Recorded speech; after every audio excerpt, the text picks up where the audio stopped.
Assalamualaikum warahmatullahi wabarakatuh. Jumpa lagi di Jaga Tela Lembut. Tentunya masih bersama saya Bobby yang akan menceritakan sebuah kisah horor dan kisah mistis. Dan bagaimana kabarnya teman-teman semua? Semoga kalian sehat selalu ya, panjang umur, bahagia selalu, dan selalu dimudahkan segala urusannya. Oke, sebelum lanjut ke ceritanya, buat kalian yang baru bergabung di channel ini, silahkan klik tombol subscribe dan tombol loncengnya agar kalian tidak ketinggalan cerita terbaru dari kami. Oke, kita langsung saja menuju ke ceritanya.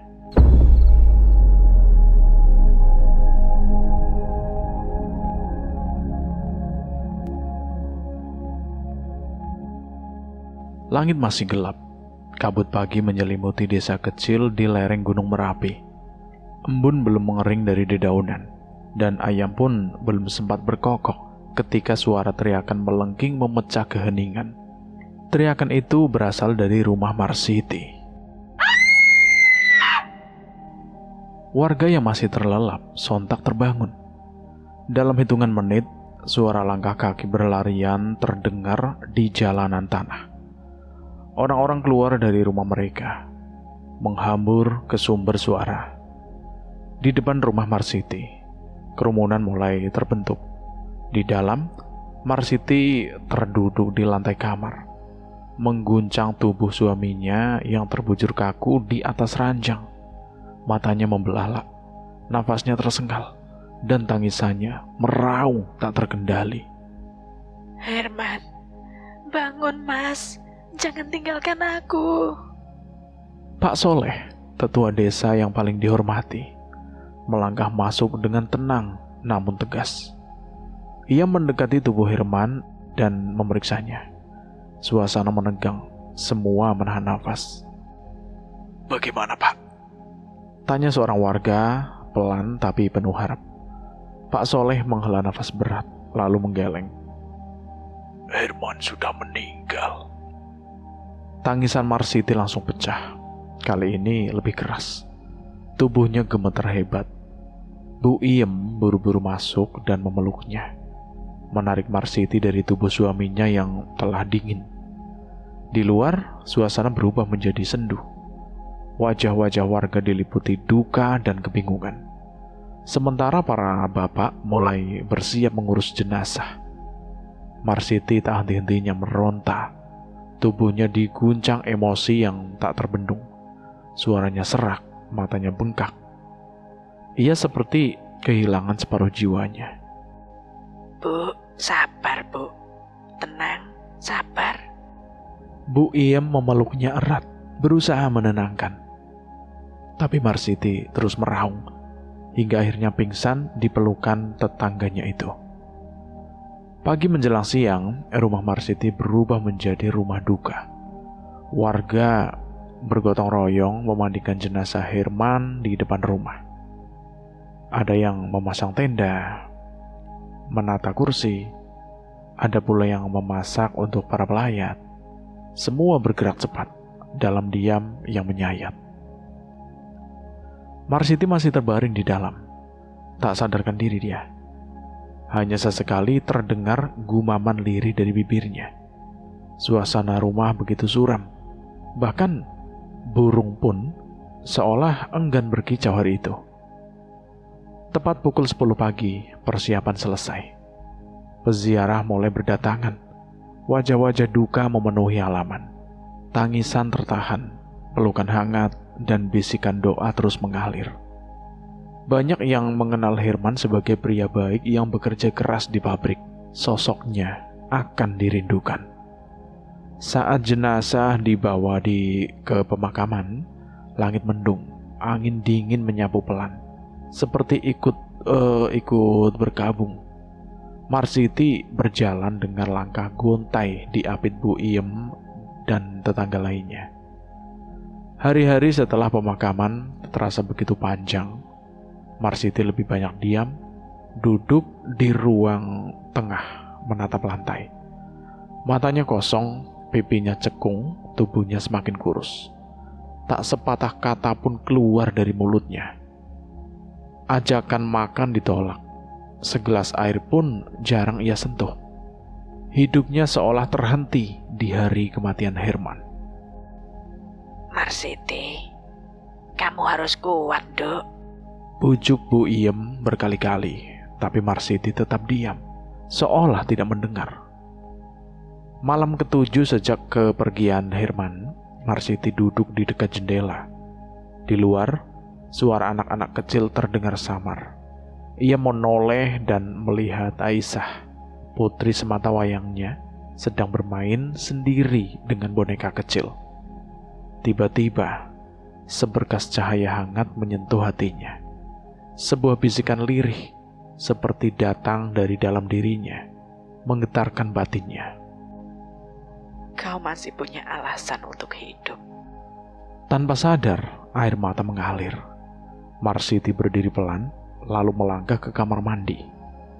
Ia mengguyur tubuhnya dengan air dingin, membiarkannya menyapu semua luka dan kesedihan. Usai mandi, ia duduk dan makan dengan lahap, seperti tak pernah merasakan makanan selama seabad. Alhamdulillah. Gumam Bu Iem haru melihat perubahan drastis itu. Ia mendekat dan memeluk Marsiti. Maaf ya, Bu, kalau selama ini aku nyusahin. Tidak apa-apa, Dok. Yang penting kamu kuat. Demi Aisyah. Ucap Bu Iem sambil mengelus pundaknya. Malam harinya, Marsiti mulai mengemasi barang-barang. Ia sadar, tinggal di desa dengan kondisi seperti ini tak akan cukup untuk membesarkan Aisyah. Satu-satunya jalan adalah merantau ke Jakarta. Saat ia membuka laci, matanya menangkap barang-barang peninggalan Herman. Dompet tua, jam tangan, dan sepucuk surat kecil yang dulu pernah ditulis Herman untuknya. Tangannya gemetar saat menyentuh benda-benda itu. Tangis pelan kembali mengalir. Tapi kali ini bukan karena lemah, tapi karena kekuatan yang muncul dari kenangan. Selesai membereskan semuanya, jam menunjukkan tengah malam. Ia melangkah ke dalam kamar dan berbaring di samping Aisyah yang sudah terlelap. Perlahan ia menarik selimut dan memeluk anaknya erat-erat. Di luar, suara angin kembali berhembus, tapi tak seperti sebelumnya. Malam ini terasa berbeda, tenang, namun menyimpan misteri yang belum terpecahkan. Karena sejak malam itu, suara-suara aneh mulai muncul dari dalam rumah. Perjalanan panjang ke ibu kota. Pagi itu matahari baru saja merayap dari balik bukit ketika Marsiti berjalan menuju rumah Bu Iem. Wajahnya nampak tenang, tapi sorot matanya menunjukkan tekad yang kuat. Aku ingin pamit, Bu. Hari ini aku dan Aisyah berangkat ke Jakarta. Katanya dengan suara tenang tapi bergetar. Bu Iem membelalakkan mata. Kamu yakin, Dok, meninggalkan rumahmu begitu saja? Marsiti mengangguk pelan. Aku harus merantau, Bu. Aku tidak sanggup tinggal di rumah itu lagi. Terlalu banyak kenangan. Suasana hening sejenak. Hanya suara daun yang berguguran dan ayam berkokok dari kejauhan. Bu Iem akhirnya menghela nafas. Kalau begitu, semoga Tuhan selalu melindungimu, Dok. Tak lama, Pak Kusman mengantar mereka ke terminal dengan mobil tuanya. Marsiti tak kuasa menahan air mata saat mobil perlahan menjauh dari desa, meninggalkan rumah, kenangan, dan makam suaminya. Perjalanan ke Jakarta memakan waktu 6 jam. Marsiti memeluk Aisyah erat-erat. Sepanjang jalan matanya menatap kosong keluar jendela. Ia tahu begitu bus itu berhenti, hidup barunya yang penuh ketidakpastian akan dimulai. Hari telah gelap saat mereka tiba di Jakarta. Marsiti berjalan menyusuri trotoar dengan langkah lelah. Matanya menyapu bangunan demi bangunan, berharap menemukan papan bertuliskan dibutuhkan karyawan. Tapi tidak ada. Semua toko telah tutup. Malam semakin dingin. Marsiti akhirnya memutuskan untuk tidur di emperan sebuah toko. Ia menggelar selimut tipis yang dibawanya dari desa, memeluk Aisyah erat-erat. Kenapa kita nggak tidur di rumah saja, Bu? Gumam Aisyah menggigil. Marsiti tercekat. Pertanyaan itu menampar hatinya. Tapi ia hanya tersenyum, memeluk putrinya lebih erat. Lalu menatap langit kota yang kelam. Maafkan Ibu, Nak. Ini semua demi masa depanmu. Pagi harinya, Marsiti membawa Aisyah berjalan ke arah yang tak tentu. Kota begitu asing, dan segala sesuatunya terasa menakutkan. Setelah berjam-jam menyelusuri jalan, mereka tiba di sebuah perkampungan yang nampak tua dan terpencil. Di sanalah ia bertemu seorang perempuan parubaya, mirip Bu Im, yang memperkenalkan diri sebagai Loren. Loren tampak ramah, bahkan mengajak Marsiti tinggal di kos miliknya yang berdiri di ujung gang sempit. Kos itu nampak tua, dindingnya penuh lumut, dan lorong dalamnya gelap meski siang. Marsiti langsung jatuh hati pada salah satu kamar di pojokan. Ia merasa nyaman, walaupun kamar itu terkesan lembab dan berbau apek. Aku belum punya pekerjaan, Bu. Katanya pelan saat hendak membayar sewa. Tak apa, tinggallah dulu di sini. Bayar nanti kalau sudah dapat kerja. Jawab Loren sambil tersenyum aneh. Marsiti nyaris menangis karena terharu. Malam pertama di kamar itu terasa dingin.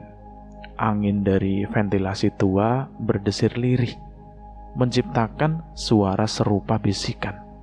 Tapi Marsiti terlalu lelah untuk peduli. Ia memeluk Aisyah dan tertidur. Namun, menjelang tengah malam, ia terbangun. Sesuatu menusuk hidungnya. Bau amis seperti darah. Ia bangkit, mencari, mengangkat kasur, mengecek ke belakang lemari, bahkan membungkuk hingga ke lorong tempat tidur. Tapi tidak ada apa-apa. Ia menelan ludah dan kembali tidur. Belum sempat matanya benar-benar terpejam, bau itu kembali muncul. Kali ini lebih tajam, lebih menusuk, bahkan membuat tenggorokannya terasa perih.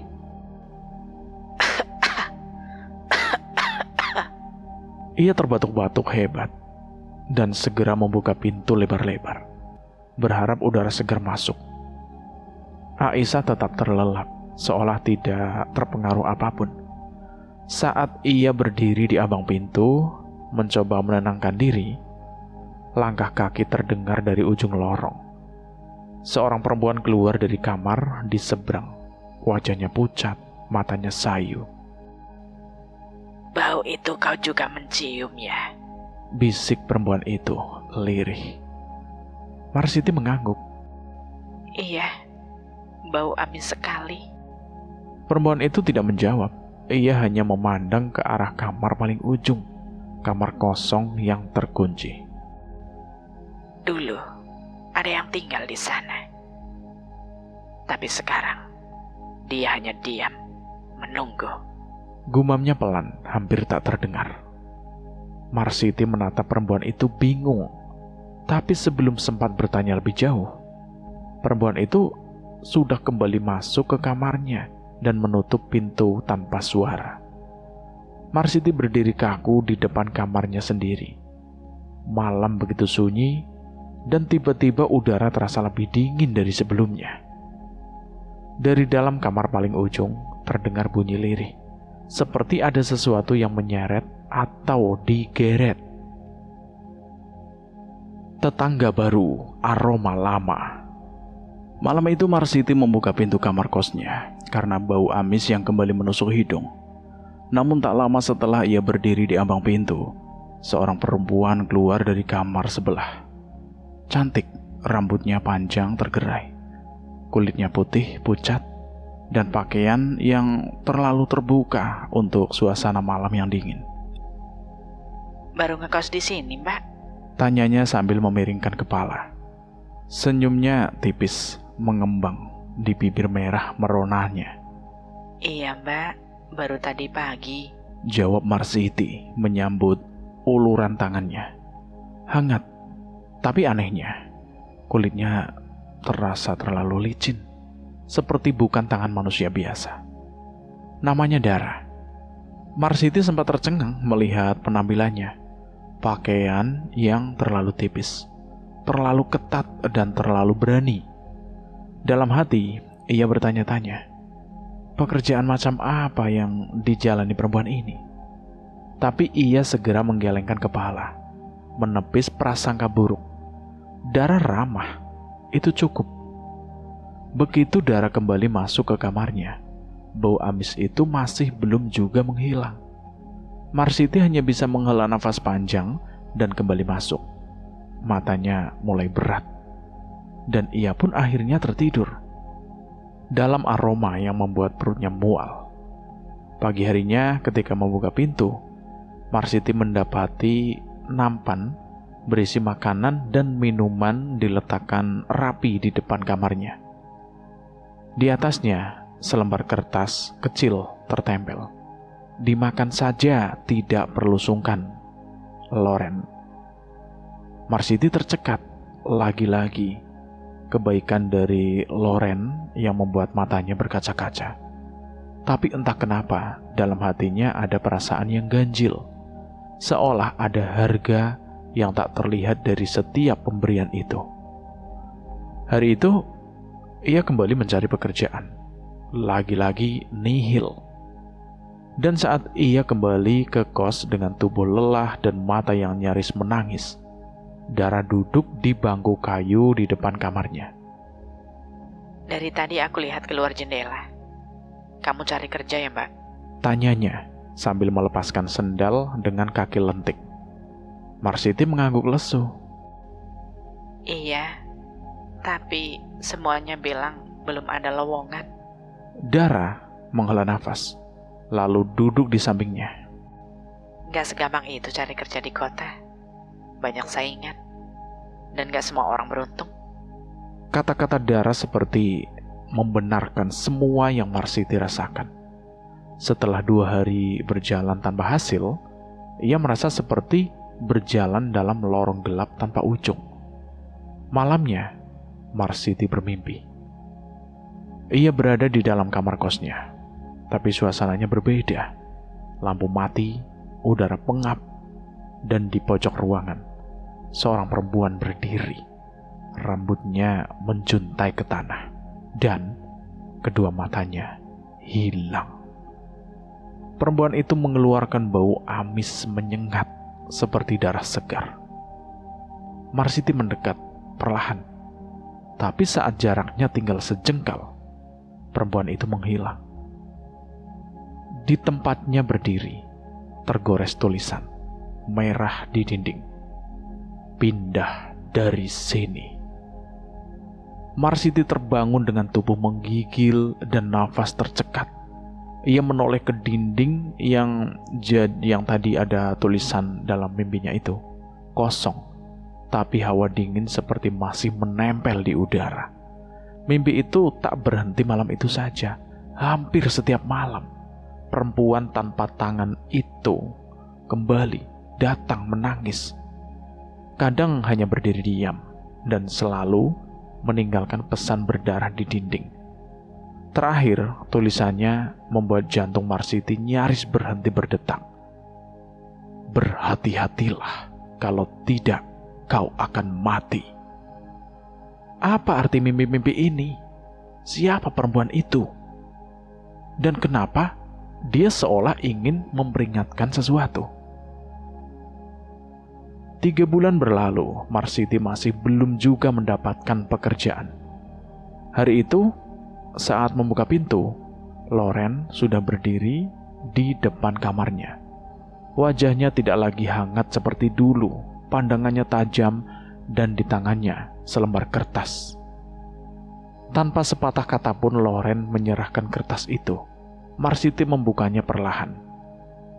Tagihan ongkos. Total jumlah yang tidak masuk akal. Kok ada tulisannya, Bu? Bukankah selama ini semua itu hanya bantuan? Tanya Marsiti, suaranya tercekat. Loren menyipitkan mata. Tidak ada makan siang gratis. Aku tidak pernah bilang semuanya cuma-cuma. Marsiti terpaku. Lidahnya keluh. Matanya menatap angka yang membuat tubuhnya gemetar. Ia merasa dijebak, terperangkap. Sampai sekarang kamu belum bekerja kan? Aku sudah sabar menunggu. Tapi waktumu habis, Marsiti. Kata Loren dingin. Marsiti memohon, berlutut, meminta waktu. Tapi Loren hanya tersenyum tipis. Lalu menawarkan sesuatu. Kalau kau tak bayar dengan uang, kerja untukku. Tanpa pikir panjang, Marsiti mengangguk. Ia tidak punya pilihan lain. Tidak ada jalan keluar. Kamu tidak mau tahu dulu kerja apa? Tanya Loren, seolah geli melihat kepolosannya. Aku percaya sama ibu. Jawab Marsiti pasrah. Loren tertawa. Tawa dingin yang membuat bulu kuduk Marsiti berdiri. Beberapa saat kemudian, Loren kembali. Kali ini membawa makanan. Ini bonus, karena kamu sudah setuju. Makanlah. Malam ini kita mulai. Malam yang menjerumuskan. Malam itu, Marsiti dibawa Loren ke sebuah hotel tua yang tersembunyi di gang sempit. Suasana jalanan di sekitarnya sunyi dan lembab. Lampu jalan hanya berkedip lemah, membuat tempat itu seperti potongan adegan dari mimpi buruk. Marsiti diam, menahan nafas. Ketika mereka memasuki hotel, di dalam lift yang pengap dan berderit, perasaannya makin tidak menentu. Ia mencoba menenangkan diri, tetapi jantungnya berdebar kencang. Ketika sampai di lantai paling atas, pintu lift terbuka ke sebuah balkon yang sangat terang, namun justru terasa muram. Musik berdentum pelan. Di ruangan itu, puluhan perempuan nampak berdandan menor dan mengenakan pakaian minim. Tempat apa ini? Batin Marsiti menelan ludah. Ia mengikuti Loren yang berjalan cepat. Tiba-tiba matanya membelalak. Di sana berdiri Dara dengan pakaian jauh lebih vulgar daripada sebelumnya. Senyumnya pahit dan matanya tak bersinar seperti dulu. Loren mendekat lalu berbisik dengan nada mengancam. Semua caranya akan Dara ajarkan. Kamu harus dapat 5 orang dalam seminggu. Kalau kamu mau hidup dan anakmu selamat. Marsiti terpaku, tubuhnya membeku. Loren segera pergi, membiarkan Marsiti dalam ketakutan. Dara buru-buru menariknya masuk ke sebuah ruangan penuh pakaian seksi. Maafkan aku, Mbak. Kata Dara sambil menunduk. Aku gak bisa cegah kamu waktu itu. Aku takut dibunuh. Kamu dijebak. Kita semua dijadikan pekerja seks oleh Loren. Seluruh darah seakan keluar dari tubuh Marsiti. Dunia seperti berputar. Suara Dara terdengar jauh dan menggema. Dara kemudian bercerita tentang bagaimana ia juga datang merantau, diberi makan gratis, lalu tiba-tiba ditagih dengan harga tinggi dan diancam mati jika tidak membayar. Sama seperti yang Marsiti alami. Kenapa nggak kabur aja, Dar? Tanya Marsiti lirih. Kita nggak bisa keluar, Mbak. Kalau kabur, kita dibunuh. Banyak perempuan yang udah dibunuh oleh Loren dan anak buahnya. Marsiti tercekat. Ia langsung teringat sosok perempuan dalam mimpinya tak bertangan, berbau amis, selalu memberi pesan di dinding.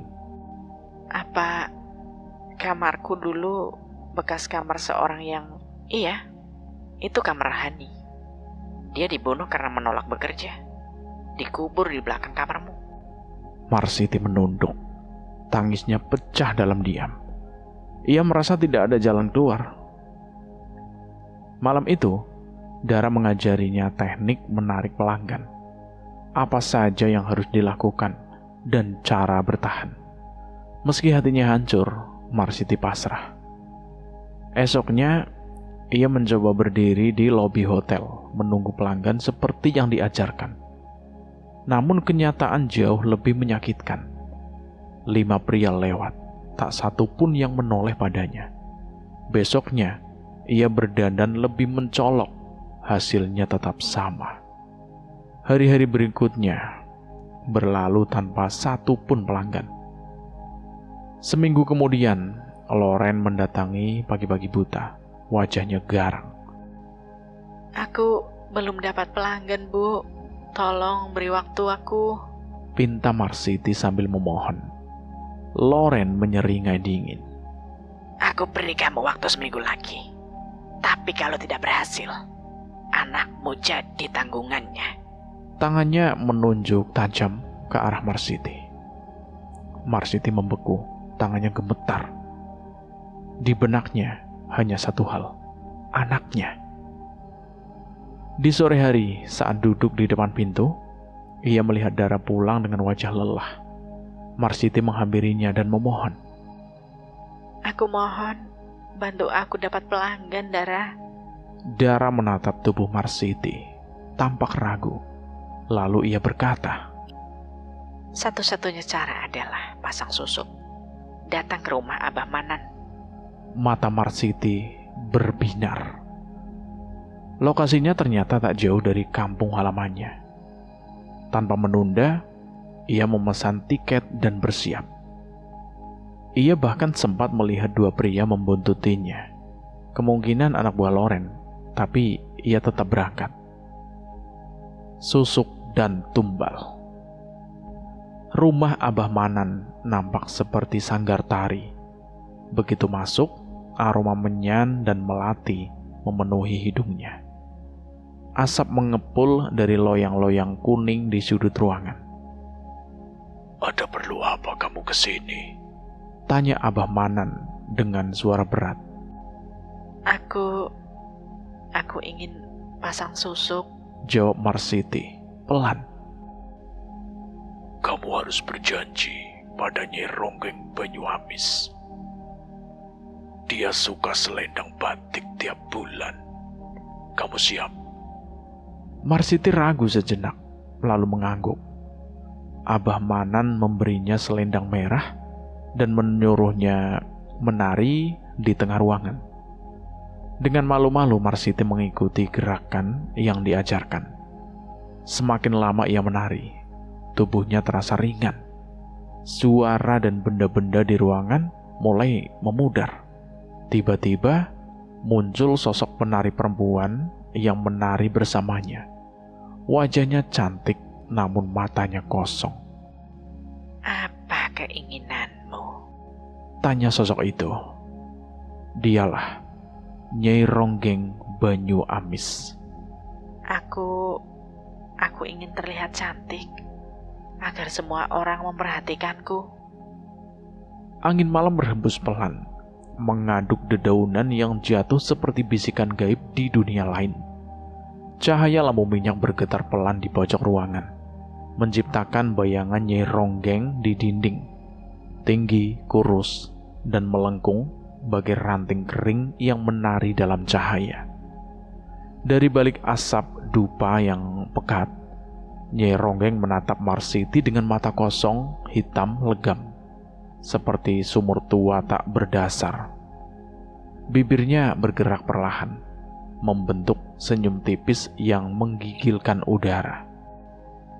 Bawakan aku tulang kemaluan perawan dari jarik coklat bercorak hitam.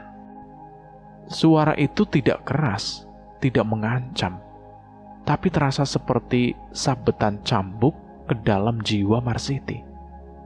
Dinginnya merasuk ke pori-pori, dan dada Marsiti langsung sesak. Mulutnya ingin menolak, ingin berkata tidak, tapi tubuhnya tidak lagi mendengar kehendaknya sendiri. Kepala Marsiti mengangguk perlahan, seperti dikendalikan kekuatan yang tak kasat mata.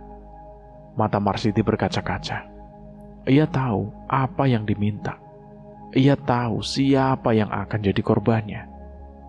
Sahabatnya. satu-satunya teman yang pernah mencintainya tanpa syarat. Tubuh Marsiti limbung, ia roboh di tengah lingkaran dupa dan garis merah yang melingkari punggung kecil. Dunia menggelap. Marsiti terbangun dengan nafas memburu, seolah bangkit dari tidur yang panjang dan menyakitkan. Tapi tubuhnya terasa ringan dan hatinya gelisah. Tanpa banyak berpikir, kakinya melangkah cepat dalam gelap malam. Hanya diterangi rembulan yang seakan ikut mengintip kejahatan yang akan terjadi. Ia membawa sekop dan kain kafan. Langkahnya membawa ke satu tempat yang sudah lama tak ia kunjungi. Kuburan sahabatnya. Gundukan tanah yang sudah menurun, rumput liar tumbuh tinggi, tapi batu nisan itu masih ada. Masih tertera nama yang dulu dipanggil dengan tawa. Maafkan aku, bisiknya lirih. Tangannya menggali, tanpa ragu, tanpa jeda. Tanah basah mengenai wajah dan pakaiannya. Nafasnya memburu, air mata menetes tanpa henti, jatuh bercampur tanah. Cerak, sekopnya membentur kayu. Dengan tangan gemetar, Marsiti membuka peti tua yang telah rapuh dimakan waktu. Bau kematian menyeruak, menusuk hidung dan merobek sanubari. Tapi ia terus membuka hingga menemukan tulang belulang yang sudah menguning. Ia tahu yang mana yang diminta. Sambil menangis, ia mengambil tulang itu. Tulang kemaluan perawan. Ia membungkusnya dengan kain kafan yang sudah disiapkan. Tangannya gemetar saat membungkusnya. Seolah berharap ini semua hanya mimpi buruk yang bisa ia hentikan kapan saja. Tapi malam itu berjalan, dan ia harus menyelesaikannya. Keesokan paginya, ia kembali ke rumah Abah Manan. Langit masih pucat, dan embun menggantung seperti air mata yang tak pernah jatuh. Ritual kembali dimulai. Asap menari, lilin-lilin menyala, meleleh pelan seperti waktu yang membakar masa lalu. Saat persembahan diletakkan di tengah lingkaran, udara di ruangan berubah. Suhu menurun drastis. Suara seperti nafas panjang terdengar dari balik tirai merah darah. Nyai Ronggeng muncul. Wujudnya seolah menyatu dengan asap. Matanya kini berkilau. Ia menerima tulang yang dibungkus kain kafan itu, lalu mencium aroma kematian yang menyertainya. Dengan senyum menggoda, ia mendekati Marsiti dan berbisik di telinganya. kamu akan cantik. Semua orang akan memperhatikanmu. Dan saat itu juga bulu kuduk Marsiti berdiri. Ia tahu dirinya bukan lagi manusia sepenuhnya. Marsiti terjatuh sekali lagi. Saat keluar dari sanggar, ia merasa berbeda. Semua mata memandangnya. Di dalam bus, ia pun semua menatap. Dengan penasaran, Marsiti membuka cermin kecil. Ia terkejut, wajahnya berubah. Cantik luar biasa. Tapi sorot matanya nampak kosong, seperti milik Nyai Ronggeng. Kenapa ya wajahku menjadi secantik ini? Atau mungkin hanya penglihatanku yang berubah ya? Marsiti menjadi sedikit tidak nyaman karena hampir setiap laki-laki yang dia temui selalu memandanginya. Pada akhirnya, Marsiti sampai di depan kos pukul 10 malam. Kali ini dia tidur sendirian karena anaknya masih menjadi tawanan Loren. Karena lelah, Marsiti tertidur. Ketika sudah pulas, Marsiti terkejut saat temannya mendatanginya. Tega sekali kamu, Mar. Kenapa kamu ambil tulangku? Ujar temannya di dalam mimpi itu. Marsiti hanya terdiam dan tertunduk. Kamu gunakan tulang itu untuk susuk kan? Aku pastikan umurmu tidak akan panjang, Mar. Kata temannya itu, dan membuat Marsiti terbangun. Tubuhnya dipenuhi keringat. Ucapan temannya di dalam mimpi itu membuat Marsiti terus kepikiran. Semoga saja apa yang dia katakan tidak benar. Batin Marsiti sambil memegangi dadanya. Besoknya, Marsiti kembali bekerja. Dia mendatangi hotel dengan lebih percaya diri. Orang-orang dan penjaga hotel berkali-kali meliriknya. Dan ternyata, saran dari Dara terbukti. Pelanggan pertama yang datang langsung membokingnya. Padahal biasanya, dia tidak mendapat pelanggan sama sekali. Tetapi kali ini, pelanggan pertama langsung jatuh hati padanya. Selesai melayani pelanggan pertama, Marsiti kembali di booking pelanggan kedua. Hari itu dia mendapat bookingan sekitar 10 lebih. Sebenarnya masih ada yang membookingnya, tetapi dia tidak sanggup. Marsiti pulang lebih awal ketimbang yang lain. Setibanya di kos, Loren mendatanginya. Dia mengetuk pintu kamar kosnya berkali-kali. Marsiti yang masih ngilu di bagian bawah, berjalan pelan-pelan ke arah pintu. Ketika membuka pintunya, dia terkejut melihat Loren sudah ada di sana. Hari ini adalah harimu. Semua bonus yang kamu dapat sudah menutup hutang-hutangmu selama ini. Jadi, uang hasilmu hari ini untukmu. Loren menepuk pundak Marsiti 2 kali. Hari ini Loren nampak sumringah. Marsiti mengangguk. Usai Loren pergi, dia masuk ke kamar. Dia melihat tas dan menghitung hasilnya. Uang yang dia dapat hari ini begitu banyak. Padahal dia hanya bekerja tidak sampai berjam-jam, tetapi hasilnya lumayan. Karena penghasilannya begitu besar, Marsiti menjadi tergiur dan semakin senang menjadi PSK. Bahkan sebulan belakangan, dia menjadi terfavorit dari yang lain. Seiring berjalannya waktu, Marsiti tak lagi melayani pelanggan di hotel-hotel murahan. Kecantikannya yang kini bagai terlahir kembali membuatnya naik kelas. Bukan hanya pria-pria biasa yang memburunya, tetapi juga kalangan atas. Para pejabat yang terbiasa membeli apa saja dengan uang dan kekuasaan. Salah satunya adalah seorang anggota dewan yang terkenal flamboyan. Seorang lelaki beristri yang menjadikan Marsiti sebagai simpanannya. Setiap akhir pekan, pria itu datang menemuinya. Mereka bertemu di apartemen mewah yang sudah disewa khusus untuk Marsiti.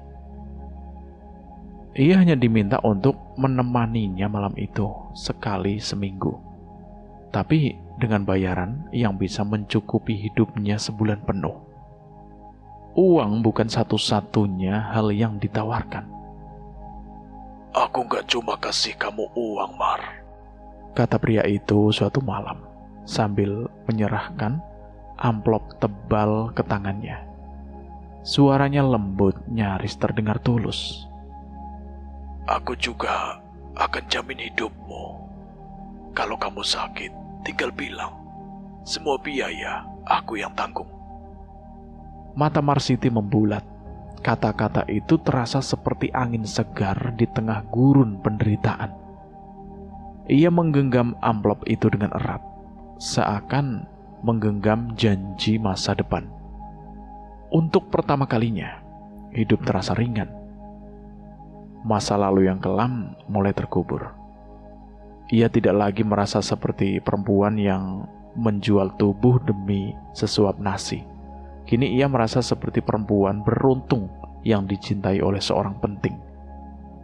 Marsiti mulai membeli barang-barang yang dulu hanya bisa ia lihat dari balik kaca etalase. Tas bermerek, sepatu mahal, parfum luar negeri. Ia bahkan merenovasi rumah ibunya di kampung, mengganti genteng bocor dengan atap baru, menambahkan cat segar yang lebih segar di dinding-dinding yang usang. Hidupnya indah, setidaknya selama 2 tahun. Namun, waktu tak bisa dibeli, dan tubuh, meski pernah disulap jadi cantik dengan susuk gaib, tetaplah manusia. Marsiti mulai sering sakit-sakitan. Awalnya hanya batuk ringan, lalu demam yang tak kunjung reda. Dan lama-lama, tubuhnya terasa semakin lemas. Setiap malam ia terbangun dengan keringat dingin membasahi punggung. Ia tahu ada yang salah. Suatu pagi, dengan tubuh gemetar, Marsiti memberanikan diri memeriksakan diri ke rumah sakit. Hasilnya lebih buruk dari mimpi terburuknya. Kanker ganas sudah menyebar.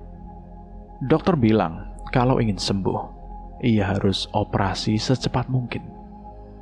Marsiti hanya bisa diam, lidahnya keluh, dunia runtuh dalam sekejap.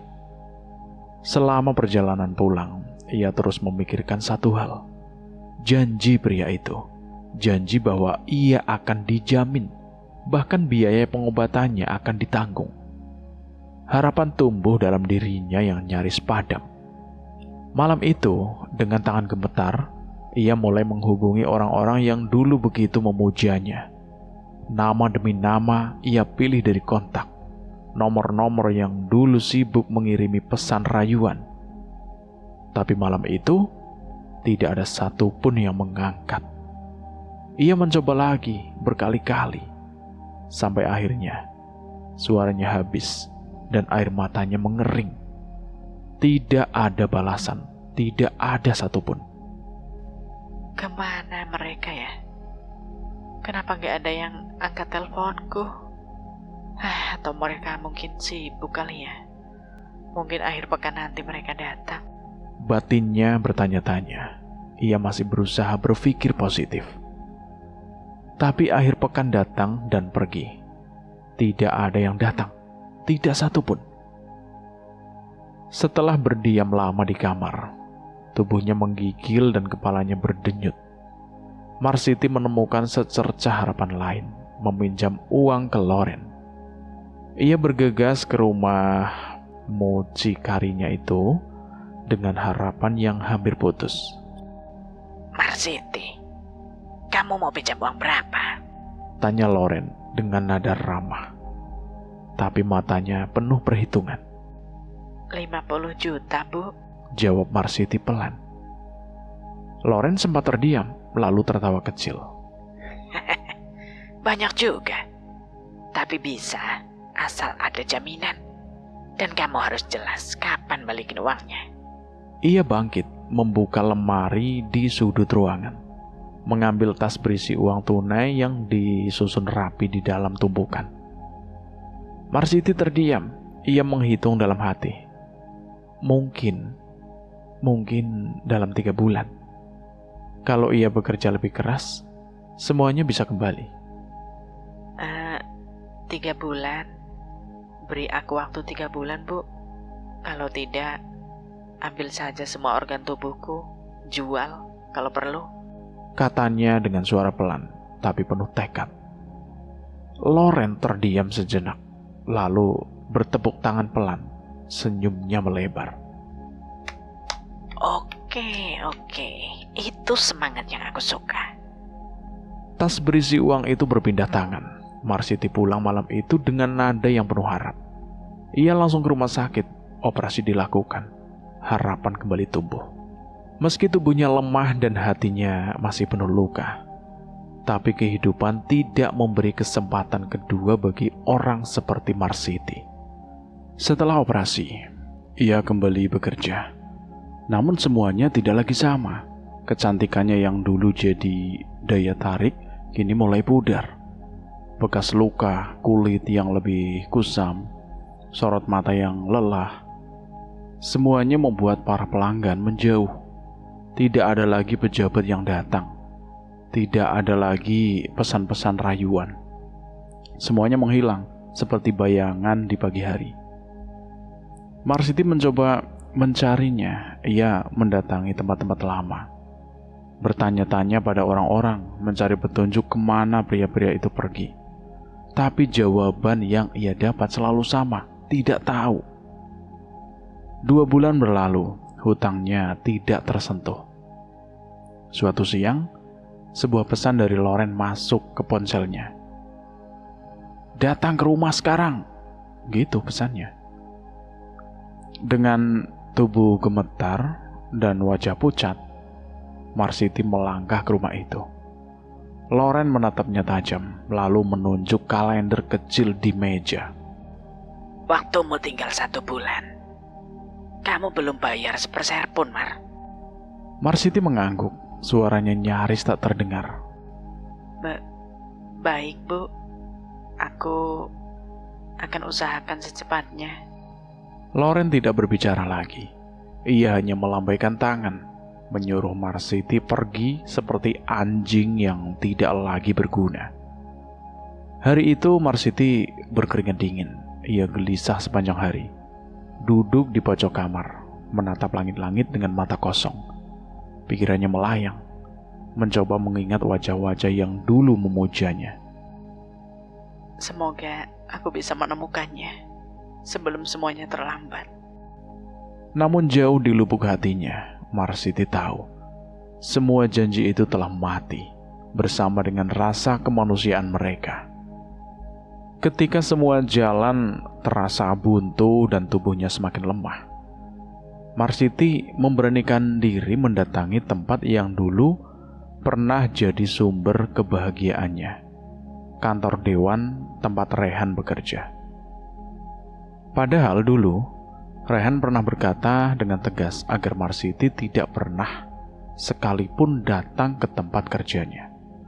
Tapi kali ini Marsiti tidak punya pilihan lain.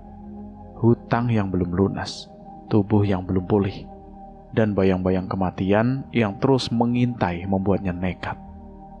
Begitu sampai di lobi gedung megah itu, 2 penjaga langsung menyambutnya dengan tatapan curiga. Mau cari siapa, Mbak? Tanya salah satu dari mereka.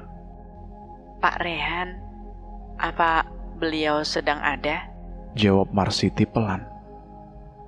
Kedua penjaga saling berpandangan. Lalu salah satunya mengecek daftar jadwal sidang dan pertemuan anggota dewan. Pak Rehan sedang ada rapat di luar kota, kata mereka, nyaris bersamaan. Marsiti mengangguk lemah, tapi ia tak menyerah.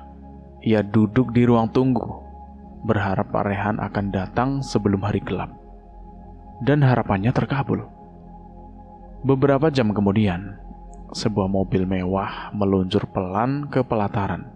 Dari dalamnya keluar sosok yang tak asing, Rehan, masih mengenakan jas rapi, wajah bersih, penuh percaya diri seperti biasa. Tanpa pikir panjang, Marsiti bangkit dan berlari ke arahnya. Pak Rehan, tolong sebentar, saya mohon, Pak. Rehan terkejut. Sekejap wajahnya berubah panik. Ia melirik ke kanan ke kiri, memastikan tak ada wartawan atau rekan kerja yang melihat. Marsiti, astaga, kamu ngapain kesini? Aku butuh bantuan, Pak. Ingat janji Bapak waktu itu Bapak bilang. Jangan teriak-teriak, desis Rehan. Ia buru-buru melangkah mundur, hendak masuk kembali ke mobil. Tapi Marsiti menarik lengannya. Orang-orang mulai memerhatikan. Rehan panik, wajahnya merah padam. Lalu tanpa rasa bersalah, ia berteriak ke arah 2 penjaga yang tadi menyambut Marsiti. Tolong, dia penipu, suruh pergi. Seret dia keluar, sekarang juga. Marsiti terdiam sejenak. Matanya membelalak tak percaya.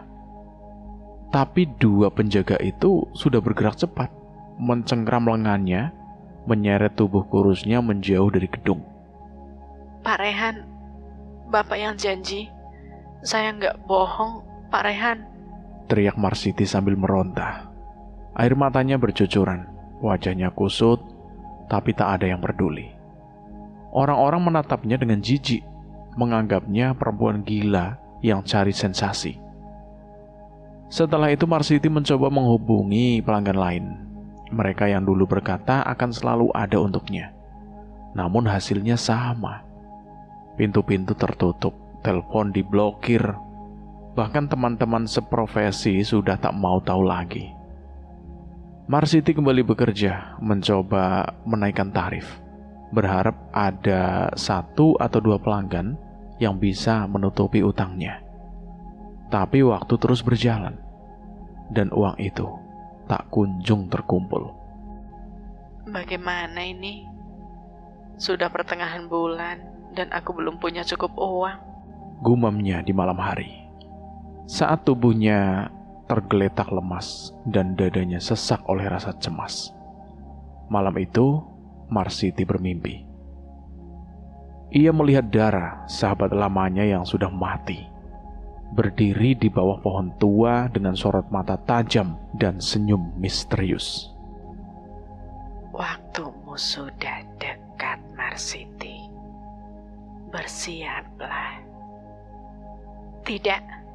Tidak, aku belum mau mati. Marsiti berteriak, suaranya histeris bergema. Tapi Dara hanya tertawa. Tawa yang terdengar seperti gema dari alam kematian. Marsiti terbangun dalam teriakan. Tubuhnya basah oleh keringat dingin. Nafasnya tersengal-sengal.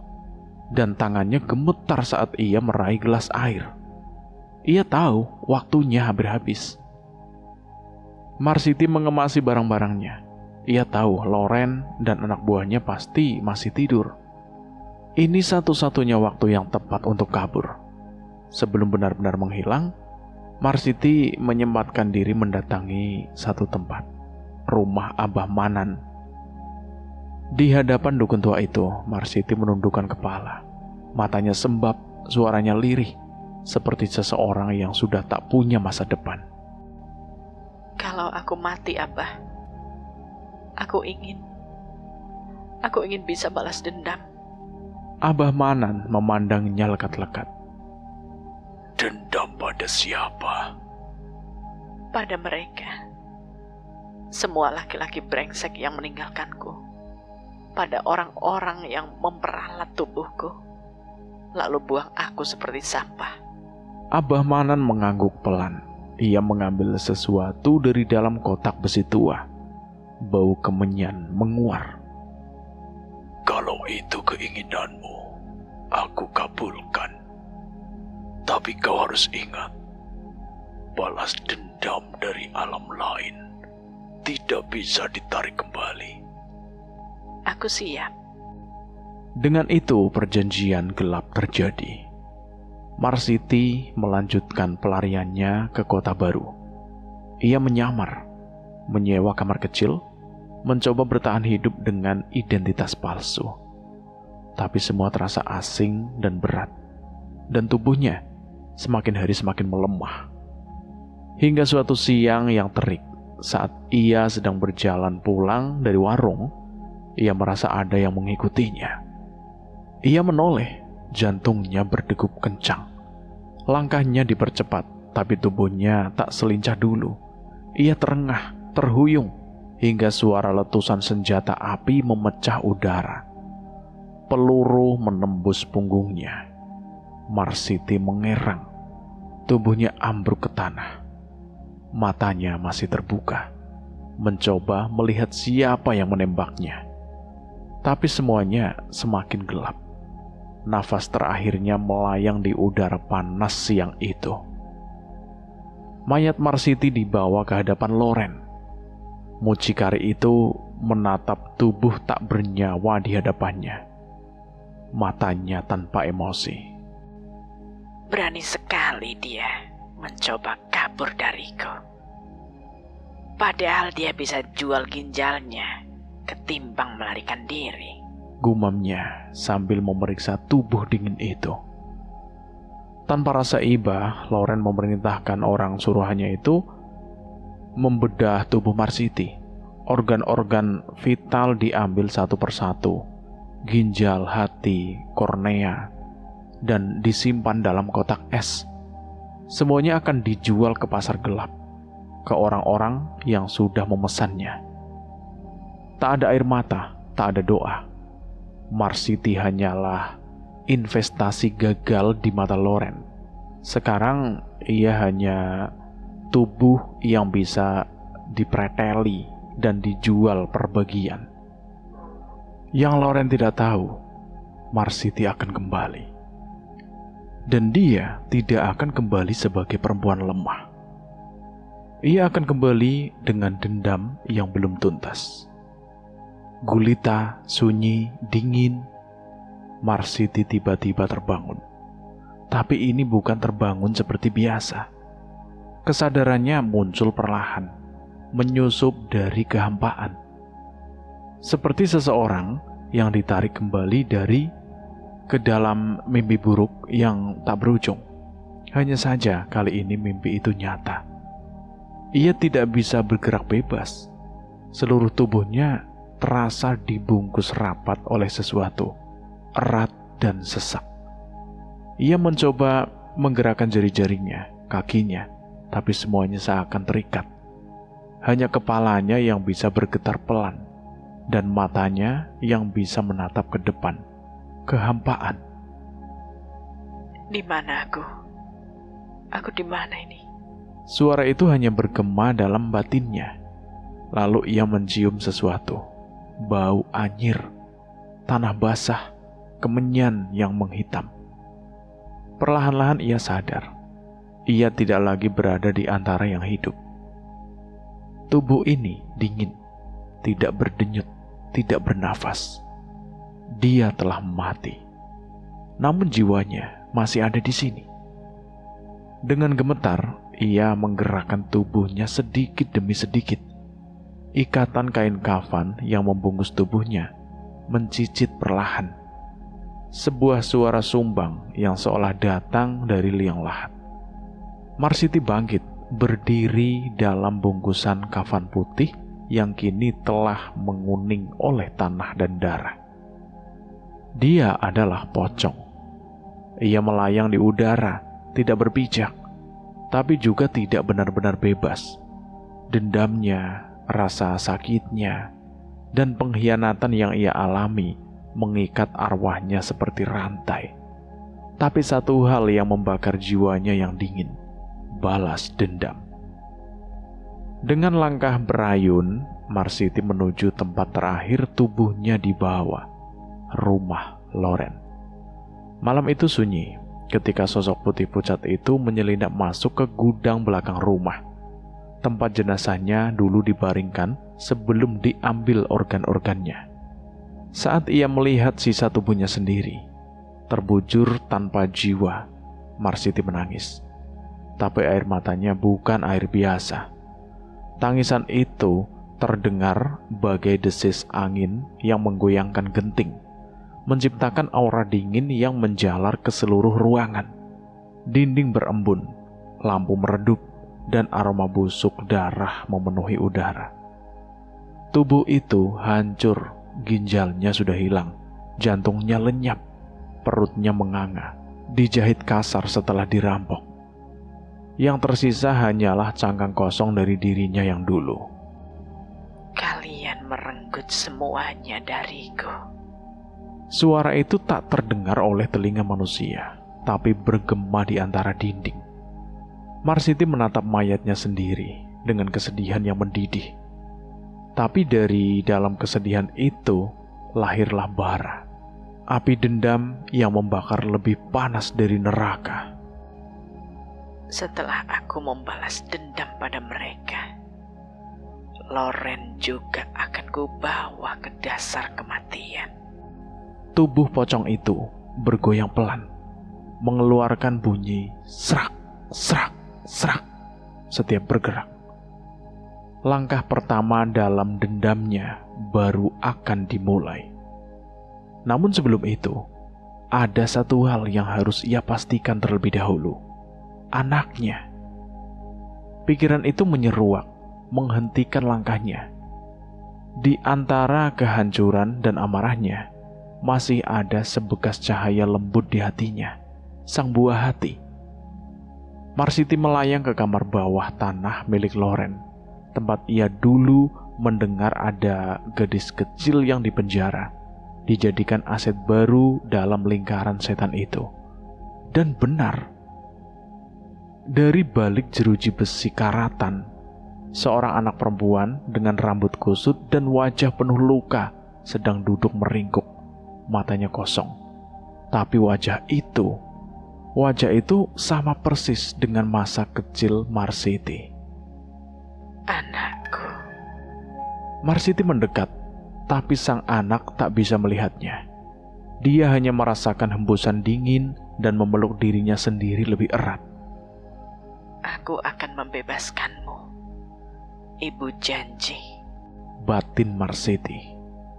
Malam itu, Marsiti tak membunuh siapapun. Belum. Ia menghilang dari rumah Loren seperti kabut yang ditelan angin. Tapi sejak malam itu, lorong bawah tanah tempat anak itu dikurung menjadi sangat dingin. Dan para penjaga mulai mendengar suara-suara aneh. Isak tangis, derapelan kain tergeret, dan bisikan yang mengucap satu nama, Loren. Sementara itu dari kejauhan, Marsiti berdiri di antara bayangan, menatap dunia yang telah merenggut hidupnya. Ia tidak akan beristirahat, bukan sebelum satu persatu dari mereka merasakan ketakutan yang ia alami saat masih hidup. Marsiti berdiri memandangi rumah kecil di ujung gang sempit. Di sanalah anaknya yang selama ini ia cari, ditahan oleh anak buah Loren. Hatinya remuk saat melihat anaknya duduk meringkuk di kursi reot. Tubuhnya kurus dan tampak tidak terawat. Marsiti dalam wujud pocong bersumpah akan membebaskannya malam itu juga. Ia mendekat ke jendela besar yang nampak kusam. Dengan pelan, Marsiti mengetuk kaca menggunakan ujung kain kafan yang membalut tubuhnya. Di dalam, sang anak yang sedang menyembunyikan wajahnya di balik tangan terkejut. Kepalanya terangkat dan matanya membelalak saat melihat kaca jendela itu bergetar sendiri. Tiba-tiba di balik kaca muncul tulisan merah menyerupai darah. Lari saat penjaga pingsan. Awalnya sang anak ketakutan, tapi setelah memperhatikan lebih seksama, ia tahu itu bukan halusinasi, itu pesan. Dan hanya satu orang yang bisa memberinya tanda seperti itu, yaitu ibunya. Marsiti lalu beranjak dari jendela, lalu muncul dengan wujud penuh harapan, dua penjaga yang tengah bersantai di depan rumah. Wajahnya pucat, mereka langsung berubah menjadi ngeri. Salah satu langsung menjerit dan jatuh pingsan, sementara yang lain lari tunggang langgang sambil berteriak minta tolong. Begitu para penjaga tumbang, sang anak segera kabur keluar dari rumah. Marsiti hanya bisa menatap dari kejauhan, meski ia tahu anaknya tak akan pernah bisa melihat sosok ibunya lagi. Tapi hatinya lega, anaknya bebas. Malam itu angin berhembus kencang, suara serangga mendesing tajam di antara hembusan angin. Rumah besar milik Pak Rehan bergetar ringan.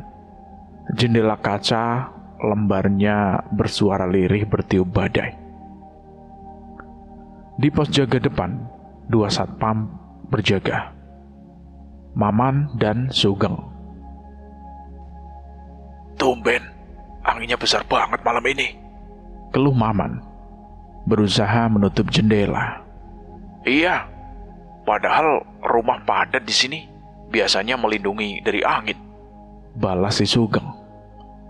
Tak lama hujan rintik turun, membawa hawa dingin yang menusuk tulang. Maman mengambil sarung dan membungkus tubuhnya.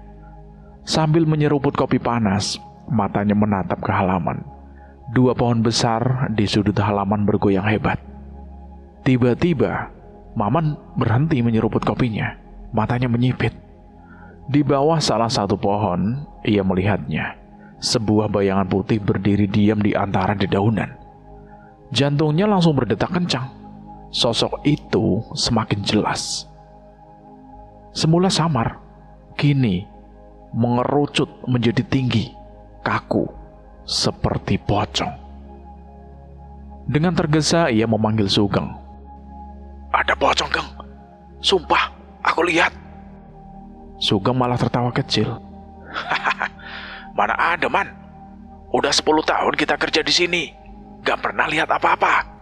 Maman menyeret Sugeng ke jendela. Lihat, di bawah pohon itu. Sugeng mengintip, tapi sosok itu sudah tidak ada. Mana, Man? Ngarang kamu ini. Gak ada kan? Kamu itu halu kali. Lapar kamu ya? Tadi jelas banget, Geng. Sumpah, Geng. Sugeng kembali ke dapur dan melanjutkan masak mie. Saat sedang mengaduk, ia merasa tengkuknya disentuh. Ia mengira Maman sedang menjahilinya. Tapi saat hendak menyaring mie, ia merasakan sesuatu menyentuh kakinya. Dek! Jantung Sugeng berhenti serentak. Ia melirik ke bawah dan melihat kedua kakinya terikat tali putih. Matanya membelalak. Tali pocong! Dia teriak panik. Ia berusaha melepaskan diri, tapi tali itu semakin kuat mencengkram. Maman datang tergesa, lalu memotong dengan gunting. Sugeng gemetar dan berkeringat, buru-buru membakar tali pocong itu ke api kompor. Dari mana munculnya itu, Geng? Aku nggak tahu, Man. Aku cuma nunggu air mendidih, lalu tiba-tiba... Sugeng tak sanggup melanjutkan. Mereka akhirnya memutuskan untuk tetap di dapur sambil berjaga-jaga. Tapi saat Maman melirik ke pintu dapur, dia melihatnya. Sosok pocong itu berdiri diam, menatap lurus dari celah pintu. Maman berteriak dan lari ke ruang depan. Sugeng membeku sejenak, lalu menyusul, tak berani menoleh ke belakang. Mereka menghabiskan sisa malam itu membungkus tubuhnya dengan sarung, duduk membisu dalam ketakutan hingga matahari pagi menjelang. Begitu jam kerja selesai, mereka pamit tergesa dari rumah Pak Rehan. Tak berniat kembali dalam waktu dekat. Pak Rehan hanya mengangkat alis melihat gelagat mereka. Tapi, seperti biasa, ia memilih untuk tidak ambil pusing. Pagi yang biasanya sibuk di rumah Pak Rehan kini terasa berat. Usai mengurus Alisa, Pak Rehan menerima telepon dari salah satu klien pentingnya. Klien itu ingin segera meninjau lahan dan bangunan yang sudah dijanjikan kemarin. Pak Rehan selain seorang pejabat juga memiliki perusahaan di bidang properti dan arsitektur. Ia sering menjual lahan sekaligus membantu proses perizinan bermodal relasi dan jabatannya. Hampir semua kliennya puas hingga proyek yang satu ini.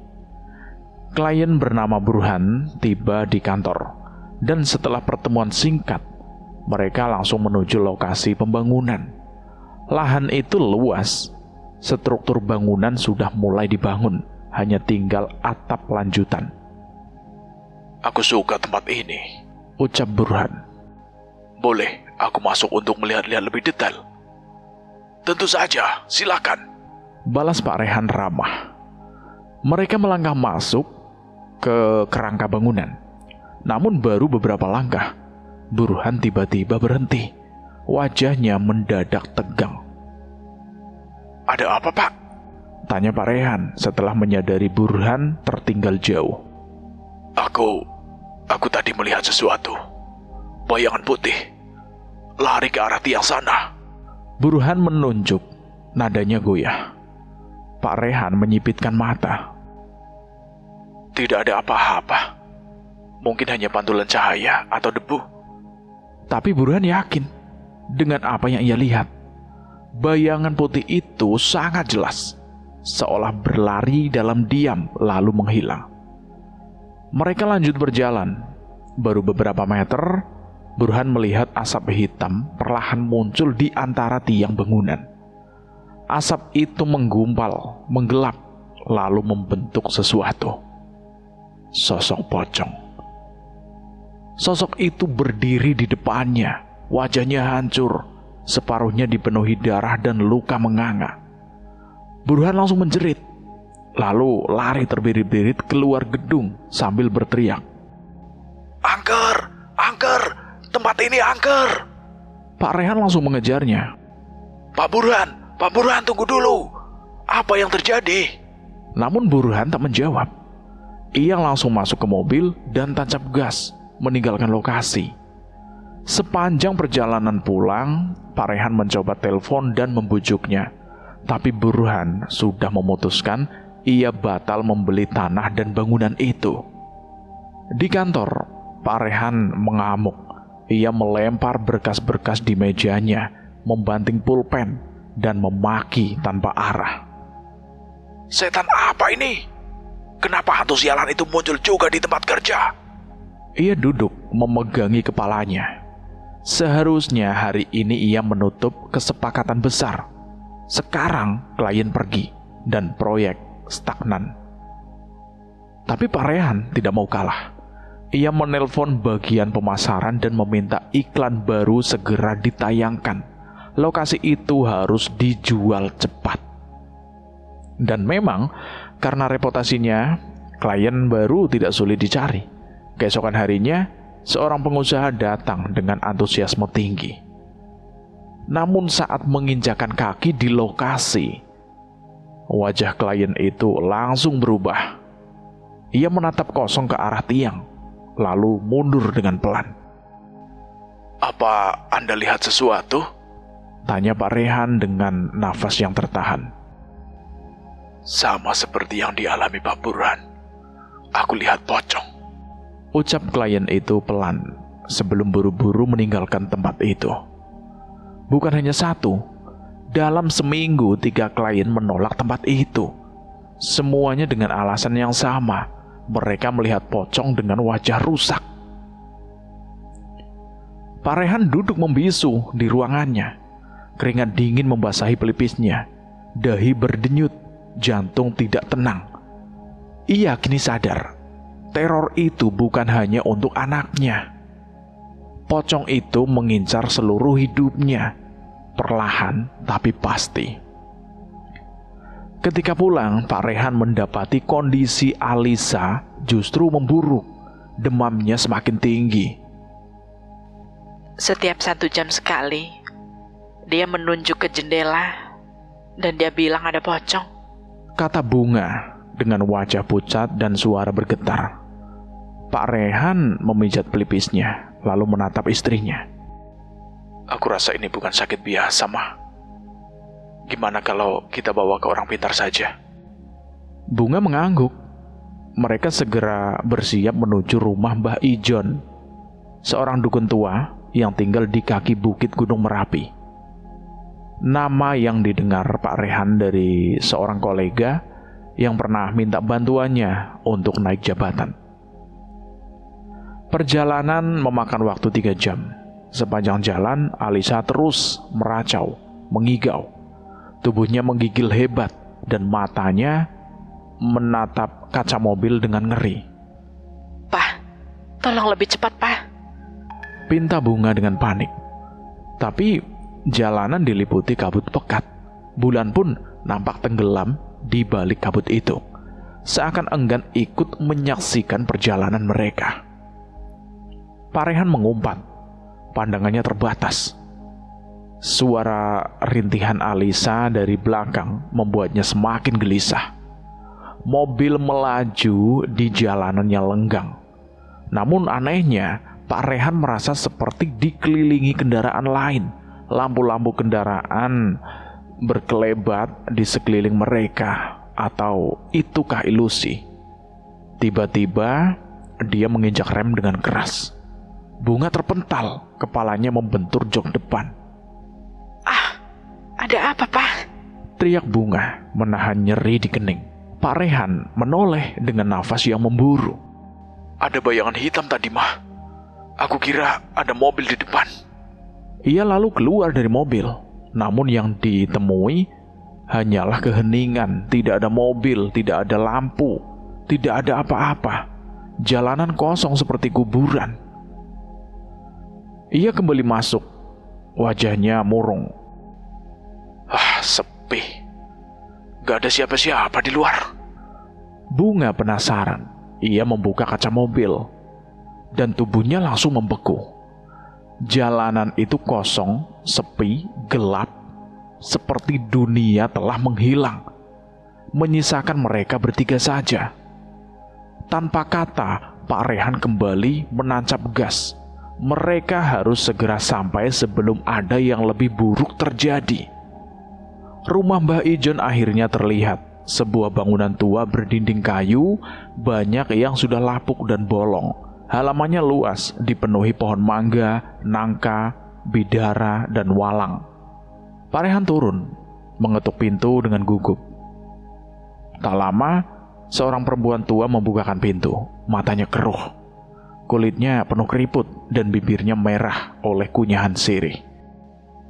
Kamu siapa? Tanyanya dengan datar. Saya Rehan, Mbok. Temannya Pak Ardi. Jawab Rehan sambil menyodorkan tangan. Mbah Ijon mengangguk. Masuk. Pak Rehan kembali ke mobil dan membantu istrinya masuk sambil menggendong Alisa. Di dalam rumah hanya ada tikar lusuh, bau apek menusuk hidung. Bunga sesekali menahan nafas agar tidak muntah. Ada perlu apa? Tanya Mbah Ijun tanpa basa-basi. Anak saya, Mbok. Dia terus melihat pocong sejak kemarin. Sekarang badannya panas terus. Mbah Ijon memejamkan mata. Udara tiba-tiba menjadi berat. Ia mulai ritualnya. Tak lama wajah Mbah Ijun berubah. Tegang, takut. Dia tahu apa yang mengganggu anak itu. Bukan pocong biasa. Itu adalah utusan Nyi Ronggeng, ratu dari dunia gaib yang kekuatannya jauh di atas dirinya. Apa maumu dari anak ini? Tanya Mbah Ijon dengan suara berat. Suara itu dijawab dengan bentakan. Bukan urusanmu. Jangan ikut campur. Mbah Ijon menarik nafas panjang. Berunding tidak berhasil. Ia tidak mau mati sia-sia. Ia mengambil segenggam bubuk sirih dari kantong kainnya. Ini, oleskan ke tubuh anakmu setiap malam. Jangan putus sampai 7 hari. Terima kasih, Mbok. Terima kasih. Pak Rehan memberikan amplop. Mbah Ijon tersenyum. Tapi ia tahu, ini belum akhir. 3 hari berlalu, bukannya membaik. Usaha Pak Rehan justru hancur. Tanah dan bangunan yang ia tawarkan tidak laku. Bahkan nama perusahaannya dicap sebagai perusahaan pocong. Pak Rehan kalap. Ia mencoba mengembalikan tanah itu ke pemilik sebelumnya. Selama ini aman-aman saja, Pak. Mungkin Bapak sendiri yang bawa sial, kata pemilik tanah setengah mengejek. Karena transaksi sudah berjalan, uang yang dikembalikan pun hanya separuh. 2 hari kemudian Pak Rehan mendapat pesan. Tanah yang ia kembalikan sudah terjual. Pak Rehan mengamuk. Meja kerjanya porak-poranda. Sialan, baru kemarin aku jual. Sekarang malah sudah laku. Pulang ke rumah, ia menemukan kondisi Alisa memburuk. Dengan wajah hancur, ia mengajak Bunga kembali ke rumah Mbah Ijon. Tapi di tengah perjalanan, mereka mengalami kecelakaan. Tidak ada yang selamat. Marsiti akhirnya berhasil membalaskan dendamnya. Pak Rehan telah mati. Terpuruk, gagal menyelamatkan anaknya, dan diliputi kesialan yang bertubi-tubi. Namun, dendam Marsiti belum selesai. Masih ada satu nama yang sebelum ia jamak. Loren. Peringatan yang menjadi dalang kematiannya, kini giliran dia. Malam itu, bulan purnama menggantung gagah di langit, memancarkan cahaya perak yang menembus wajah tipis. Angin malam berhembus pelan, membawa aroma lembab dan tanah basah. Daun-daun bergeseran, berbisik seolah menyampaikan sesuatu yang tak kasat mata. Suara serangga berdentang seperti lonceng kematian. Di ujung gang sempit yang remang-remang, berdirilah sebuah hotel bintang 3 yang lusuh, tua, dan menyimpan rahasia kelam. Pria-pria hidung belang mulai berdatangan, bagai kawanan serigala yang kelaparan. Mereka menyeringai, saling menyapa dengan nada mesum dan mata yang liar. Di depan hotel, Loren duduk menyilangkan kaki, menghisap rokok dengan santai. Tatapannya liar namun licik. Ada yang baru nggak? Tanya seorang pria bermata sipit sambil menyeringai. Sudah kau embat semua kok. Apa yang kemarin sudah kendor? Loren terkekeh pendek. Masih enak sih. Tapi kalau nggak ada, yang kemarin aja aman kan? Selalu aman buat kamu. Uang berpindah tangan tanpa basa-basi. Pria itu melangkah masuk seperti sudah hafal setiap sudutnya. Resepsionis hanya tersenyum tipis, membiarkan tamu itu naik sendiri ke kamar nomor 72. Di dalam kamar, perempuan muda telah siap, berdandan menor, mengenakan legging tipis. Musik dan televisi menyala samar, menciptakan suasana yang murahan tapi menggoda. Namun, tepat saat pria itu mulai membuka kancing bajunya, matanya menangkap sesuatu di cermin. Bayangan putih berdiri diam, membatu, namun menatap tepat ke arahnya. Pocong. Tubuh pria itu membeku, nafasnya tercekat. Ia mendekat ke cermin, merabah permukaannya. Kosong. Perempuan di ranjang menatap bingung. Ada apa kok? Kau nggak lihat tadi? Lihat apa? Pocong. Di cermin, tadi dia berdiri di belakangmu.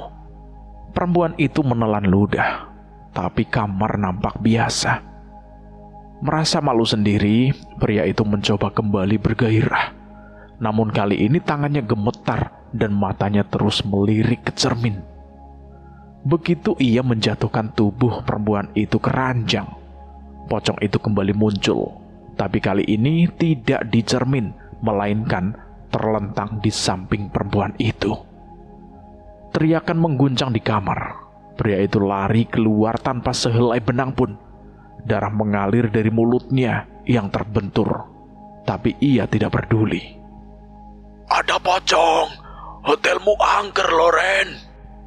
Loren dan anak buahnya tergopoh keluar. Keributan itu menarik perhatian semua yang ada. Uang dikembalikan. Loren menggerutu, tapi tidak bisa membantah aturan hotel. Tak puas, uang kembali. Namun malam itu tak hanya satu. Semua pelanggan pulang dengan cerita yang sama. Pocong, ketakutan, nafsu yang lenyap, diganti teror. 3 malam berurut-urut, hotel itu sunyi dari tawa, tapi riuh oleh jeritan. Loren marah. Dia mengumpulkan semua pekerjanya di ruang belakang. Ruangan itu pengap dan lampunya meredup seperti ikut takut. Apa yang sebenarnya terjadi? Kenapa pelanggan lari? Bentaknya. Wajahnya memerah seperti bara. Semua diam. Dara, si tangan kanan Loren, akhirnya bicara lirih. Katanya mereka melihat pocong, Mam. Loren membeku. Ia tahu Dara tidak akan berbohong. Masih diliputi amarah dan rasa tak percaya. Ia memutuskan mengunjungi Mbah Kuat, dukun yang dulu pernah jadi pelanggannya. Mbah Kuat kini renta, menyambut mereka dengan batuk tua dan senyum nyinyir. Aku sudah cukup tua untuk main begituan lagi. Sialan, aku butuh bantuanmu, bukan tubuhmu. Loren menceritakan segalanya. Mbah Kuat mengangguk pelan, lalu memulai ritual sederhana. Wajahnya tiba-tiba menegang, tangan yang menggenggam dupa gemetar. Memang ada pocong di hotelmu, tapi bukan pocong biasa. Dia dilindungi oleh Nyi Ronggeng. Nama itu membuat Dara tercekat. Nyai Ronggeng. Hanya 2 orang yang pernah bersentuhan dengan entitas itu. Dia sendiri dan Marsiti. Kau harus tinggalkan tempat itu. Kekuatanku tidak sebanding. Tapi Loren tidak bisa terima. Tempat itu adalah ladang uangnya. Sementara itu, Dara mulai merasa waspada. Nalurinya berkata, Marsiti telah kembali. Demi menyelamatkan bisnisnya, Loren menyuruh semua pekerja kerja luar. Strategi berhasil, uang kembali mengalir. Tapi keanehan belum berakhir. Carlina, gadis muda paling laris dan cantik, pulang jam 3 pagi. Begitu masuk kamar kosnya, lemari besar mulai bergoyang sendiri. Carlina menyipitkan mata. Apa itu?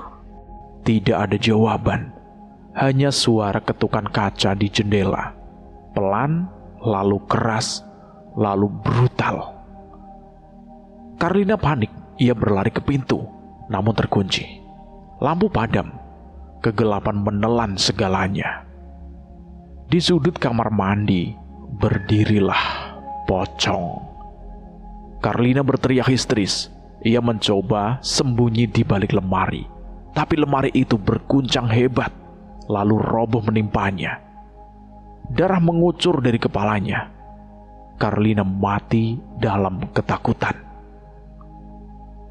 Pagi harinya, Dara dan anak-anak lain mendobrak kamar Carlina. Jeritan memenuhi lorong ketika mereka melihat tubuh Carlina terbujur kaku, tertindih oleh lemari. Matanya terbuka lebar, mulutnya seperti ingin mengatakan sesuatu, tapi tidak sempat. Setiap malam satu persatu anak buah Loren mati, hanya Dara yang tersisa. Malam terakhir, kamar kos Dara mendadak panas seperti neraka. Kipas angin tidak menolong, jendela dibuka, tapi tetap saja pengap. Lampu hidup mati, lemari mulai bergerak. Aku tahu, ini kamu Marsiti. Jangan ganggu aku. Dara menangis, menjerit. Darah merembes dari dinding membentuk tulisan. Benar, aku Marsiti. Semua yang bekerja untuk Loren harus mati. Dara memohon, menyebut-nyebut masa lalu, bagaimana ia yang mengenalkan Marsiti pada kekuatan itu. Tulisan di dinding itu berubah. Karena itu, kau yang kubunuh terakhir setelah Loren mati. Brak! Pintu mengunci dengan sendirinya. Hawa panas menghilang. Dara tersengal, menangis dalam ketakutan yang menyiksa. Tapi ia tahu satu hal, ia masih punya waktu. Marsiti mendapatkan kekuatan dari susuk yang tertanam di kepalanya. Dara harus mencari makam Marsiti.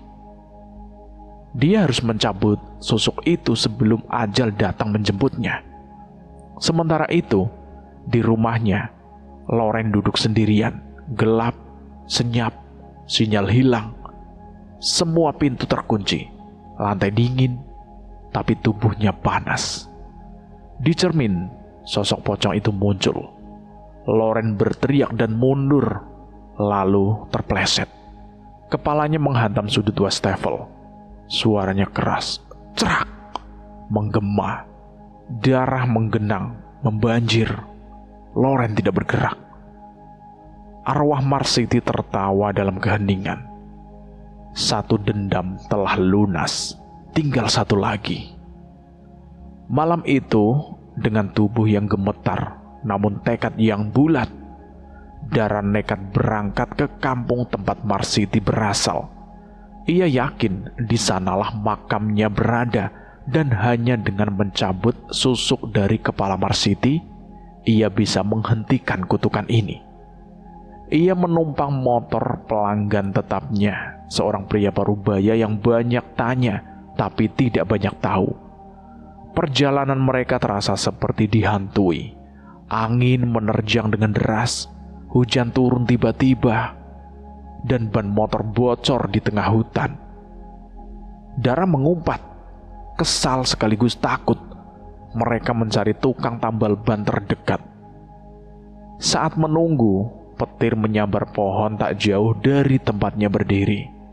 Dara segera menghindar, dan benar, pohon itu tumbang dengan keras hanya beberapa detik setelah ia menjauh. Seakan malam sendiri tidak ingin ia selamat malam itu.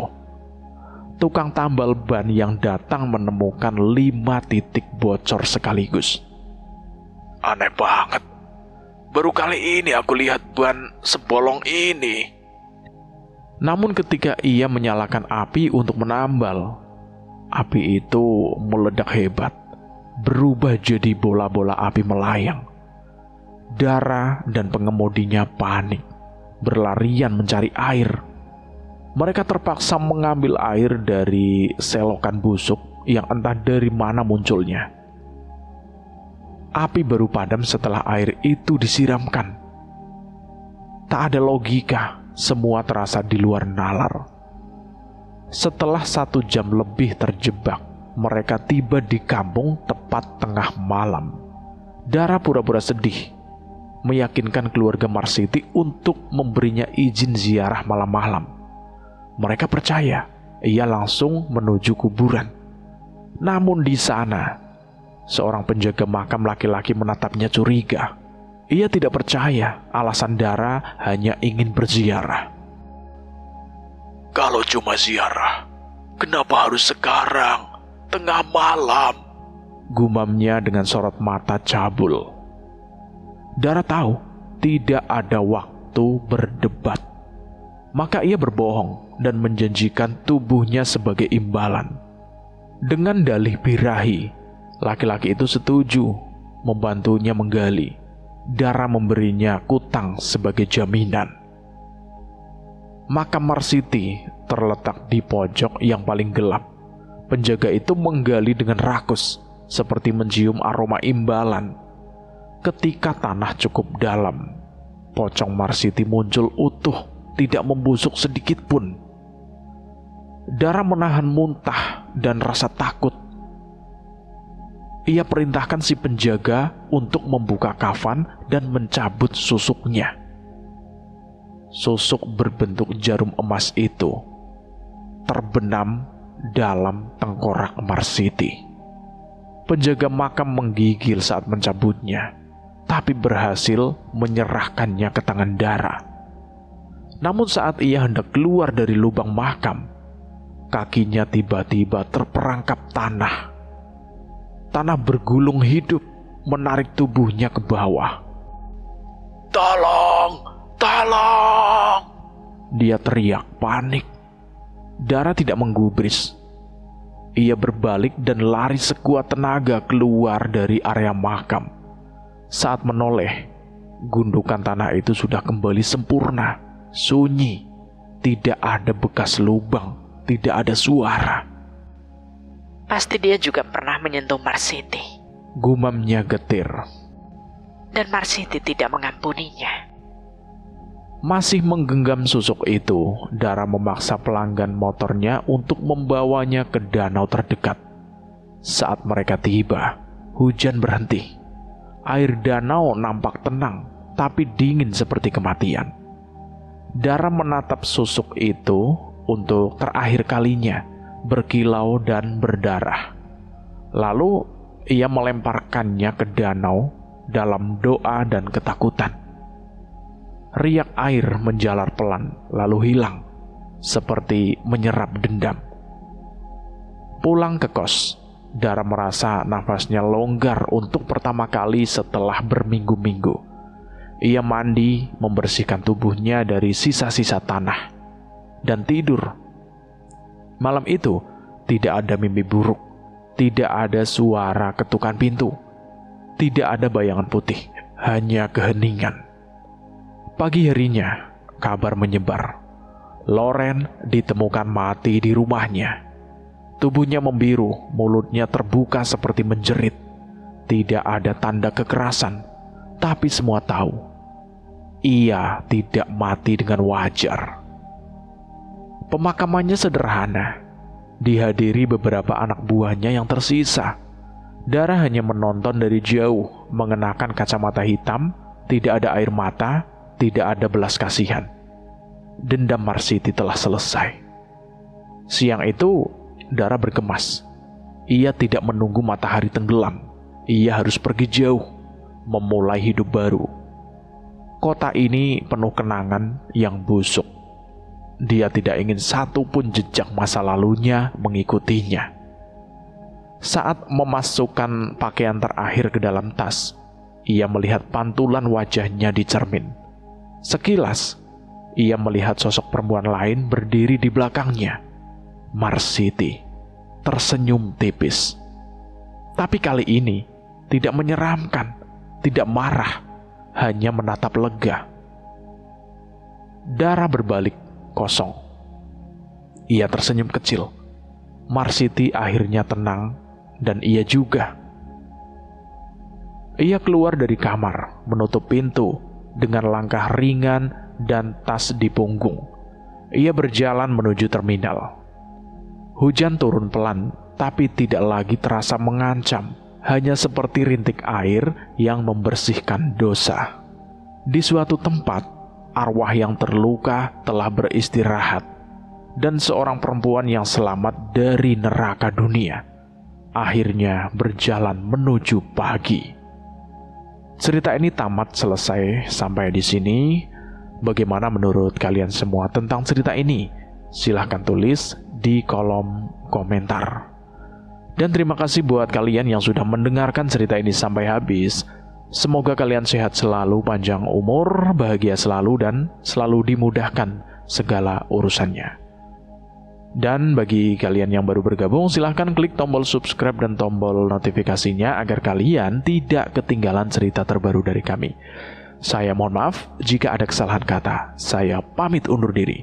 Wassalamualaikum warahmatullahi wabarakatuh.